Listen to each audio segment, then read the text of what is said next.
Alright guys, so here is the second lesson of the waves unit. And this will talk mostly about the properties of the waves now, and of the three different types of waves we talked about, and different calculations that we can use now to look at waves. So the first thing we're going to talk about in relation to a property of waves are wavelength, which we've mentioned a little bit before in the past. But in this case, a wavelength will be described as the distance between two identical points on a wave measured in meters. So for example, if looking at a transverse wave, remember, something like this, okay? This would be the wavelength measured between two adjacent crests. So from here to here would be measured the wavelength, which would be lambda from way back when, or the troughs. So from here to here, okay? That would be described as wavelength in a transverse wave. I'll put trans here. While on a longitudinal wave, okay, this is the wavelength measured between compressions or refractions now. So this is going to be, let me see if I can do it kind of harder. Something like this. Okay, so like here's your compressions. So from here to here, those two compressions, that would be like your wavelength. Okay. So if you look at a little more in depthly, the next slide kind of looks a little bit better than what I drew. Where to go? No, we'll talk about amplitude first. But then amplitude is just basically the measurement energy of a wave. Okay. Now this is from the rest to the trough. Now if you remember, we talked about the rest of a wave being like the middle of it, right? Where it started at. So like this dotted line. So in this case, from here to the highest point of the crest would be the amplitude. Or from the rest to the lowest trough would be the amplitude. Okay, for a transverse wave. Now again, let's look at the next one that actually has what I wanted to cover. Just here. Okay, so here's your transverse wave, and here's your longitudinal wave, remember.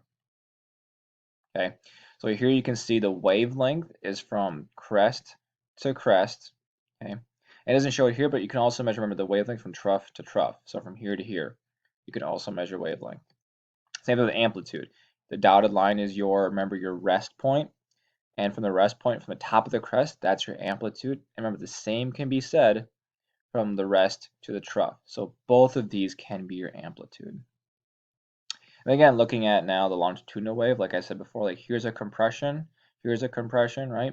From there to there, that would be your wavelength. Okay, same thing goes for refraction.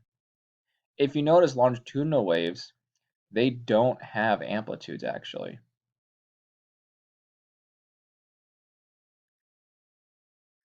Remember that deals with longitudinal waves going parallel to the direction of the wave. Remember, these go parallel to the direction. So there is no height that they're getting from the rest point. It's always basically going to be zero if you think about it, because your rest point is there and it's not going anywhere. It's staying at the rest point. So there is no amplitude for longitudinal waves, only transverse waves.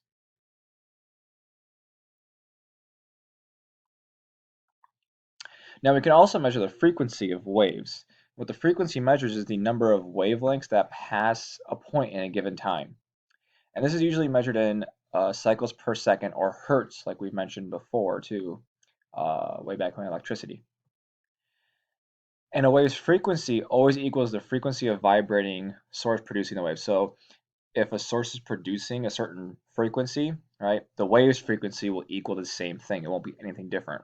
So like say a source is giving off 5 hertz, 5 hertz, then the wave would have 5 hertz as its frequency. Okay, they're both the same.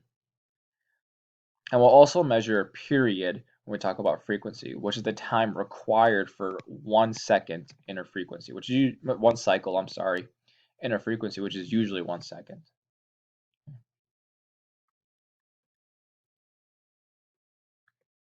So if we look at frequency again, okay, you're going from crest to crest, right? That measures how many ones you go in a second. So this would be 1 cycle per second if it only goes through it once. While if I get more waves happening, right? So now I have like 3 crests happening. right? So then it goes through 2 cycles per second. So the frequency here would be 2 hertz compared to 1 hertz. Okay. So when you increase the frequency of wave, it actually would decrease the wavelength. Remember, this red line represents lambda. Remember your wavelength, okay? So the longer your wavelength, okay, the lower your frequency. Okay? While the shorter your wavelength, the higher the frequency.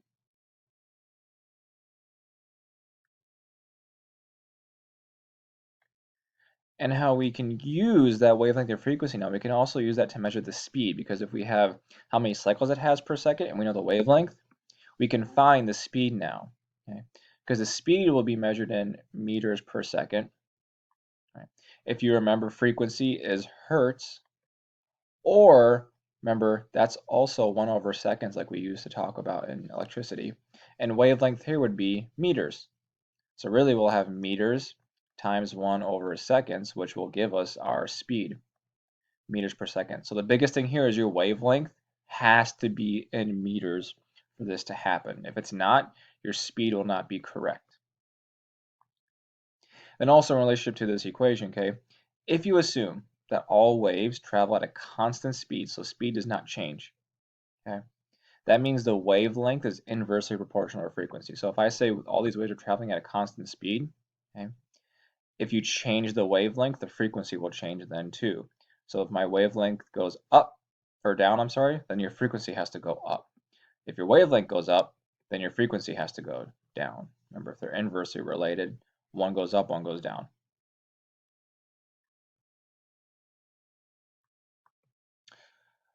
When we also talk about wave speed, okay, the speed of a wave can also change if it enters a new medium or if variables such as pressure and temperature change. How the medium would change it is it would change either the wavelength or the frequency, right? It might be able to travel easier through the medium now or harder through the medium, which would change one of those two variables. Pressure and temperature can also change the speed, which we'll look at more in a second. And then if you also want to calculate speed of something, okay, because remember we talked about periods, which is a cycle per second, okay? We can also take the wavelength of a wave and then divide it by the period also to get speed. Okay, so we have speed equals wavelength divided by period, and then we also have speed equals to wavelength times frequency.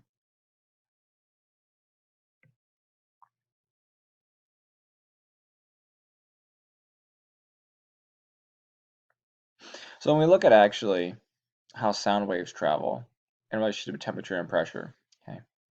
So if you have a warm summer day, like it has been, right? Okay, ground is warmer. As you get higher, actually, it is cooler during the day.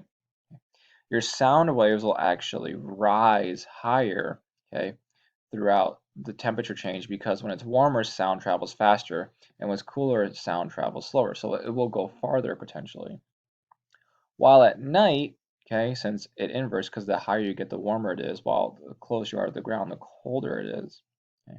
They actually travel slower now, which causes the sound waves to dissipate quickly. So that means they will not go as far. But temperature and pressure can change how much waves can travel in a direction of up or down, or how far they can go.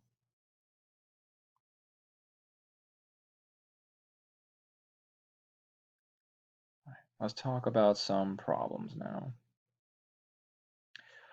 So let's say we have a motorboat. It's tied to a dock with its motor running. The spinning propeller makes a surface wave with a frequency of 4 hertz, so that's our frequency, and a wavelength of 0.1 meters. What's the speed of the wave? So this one's a pretty straightforward one. We just have to plug it in. So remember, we have our speed equals wavelength times frequency. So we'll have our speed equals, our wavelength is in meters, so we're fine, we don't need to convert it, 0.1 meters, times 4 hertz.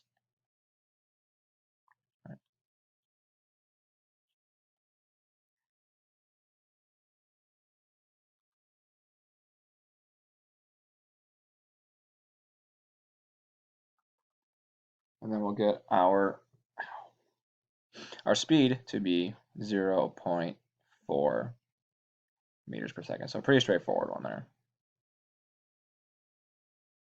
Just wavelength times speed. Make sure your wavelength is always in meters.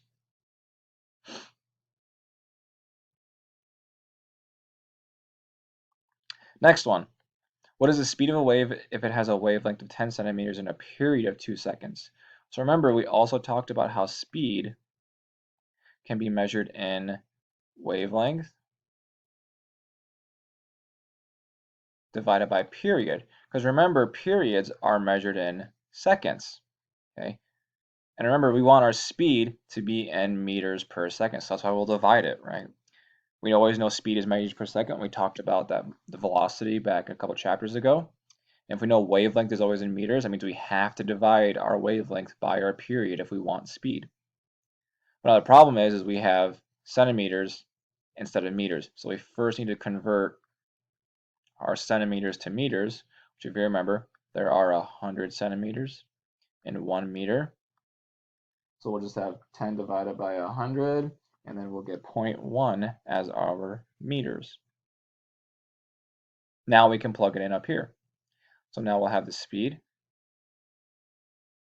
equal to 0.1 meters divided by 0.2 seconds. And the speed of this wave that's causing this is going to be 0.5 meters per second.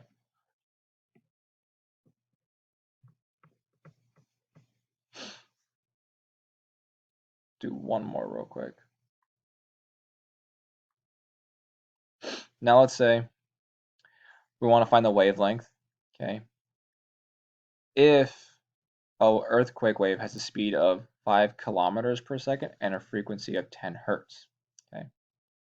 Now we'll find wavelength in 2 ways actually, because I didn't really specify wavelength and what we could find it, but let's just find out what wavelength would be.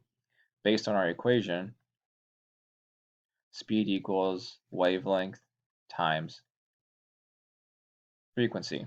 We know the speed, 5 kilometers per second, equals our wavelength times our frequency, 10 hertz. So if we divide 10 over, we'll get the wavelength to be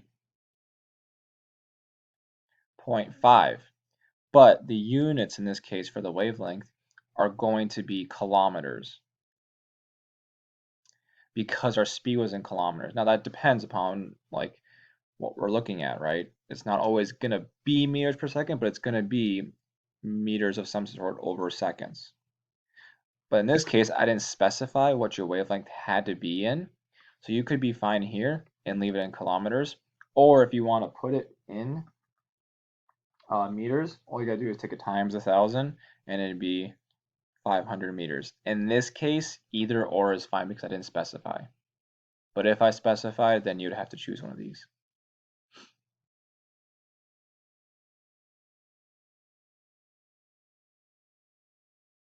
All right, lastly, I want to talk about one quick thing, one quick concept. It's called the Doppler effect.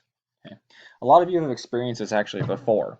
Whether you've been driving a car and you hear some sort of siren, right? You know, the farther, like when a cop car, when a fire truck or an ambulance is really far away if you've been driving before, okay, you don't hear it as much, right?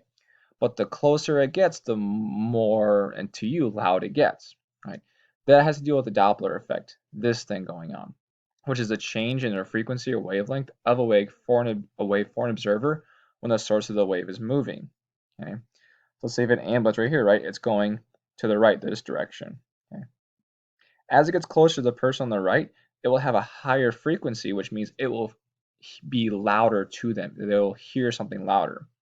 While this person on the left, as the ambulance gets farther away from them, the sound that siren makes will have a lower frequency, which means now the sound will sound like it's getting quieter and quieter. Okay.